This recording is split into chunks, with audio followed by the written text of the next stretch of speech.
त्यांची 4.5 तास बैठक झाल्याचं समोर आलं. कसं पाहता एकंदरीत सुरुवातीपासून श्रीधर देशमुख यांच्या हत्या प्रकरणात तपासासाठी आक्रमक होते, आता एकदम भेटायला गेले, काय सांगेल? नाही, आता हा बीड जिल्हा आहे. आमचा फोकस कशावर आहे? संतोष देशमुख यांचे मारेकरी पकडले पाहिजे, त्यांना फाशी झाली पाहिजे, त्या कटात जेवढे सामील होते त्यांना सर्वांवर शिक्षा झाली पाहिजे. याच्यावरचा फोकस आम्ही शेवटपर्यंत ढळू देणार नाहीत.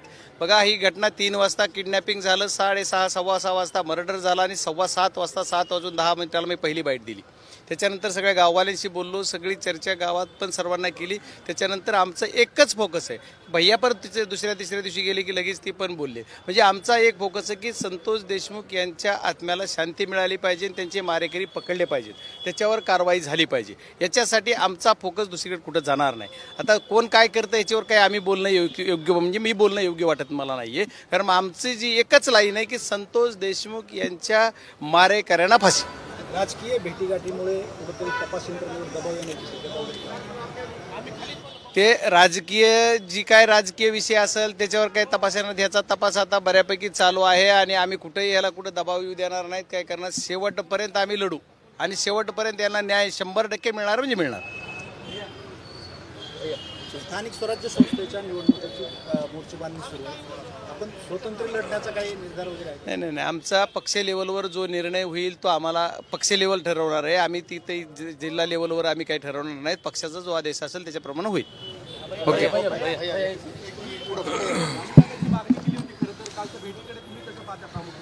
मी पहिल्यांदाच बाईटमध्ये जे काही लोकांनी त्या गावातल्या लोकांनी सांगितलं होतं, संतोष अण्णा देशमुख यांच्या संदर्भातलं गावकऱ्यांनी जे नाव घेतलं होतं ते पहिलं नाव मी घेतलं होतं आणि त्या दिवशीपासून मी राजीनाम्याची मागणीच मागतोय.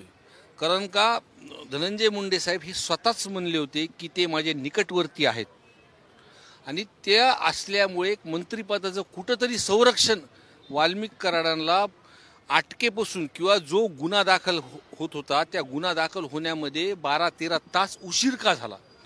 नंतर सरेंडर होत असताना कुणाकुणाचे बोलणे झाले आणि त्या पद्धतीने ते एखादे पिक्चर स्टाईलमध्ये गाडीमध्ये आले आणि ते सरेंडर झाले तिथं. म्हणजे असं आपण पहिल्यांदा बघितलं असेल की एखादा क्रिमिनल 4 व्हीलर गाडीतून येतो, उघडतो, सगळी लोक त्याला घेऊन जायला तिथे जमतात. 2 दिवस लॉकअपमध्ये असताना सुद्धा त्याचे हातातले दोरे गंडे काढलेले नव्हते.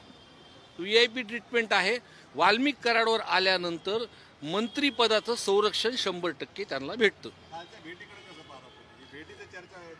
नाही, बाप्पा जे म्हणले ती गोष्ट बरोबर आहे.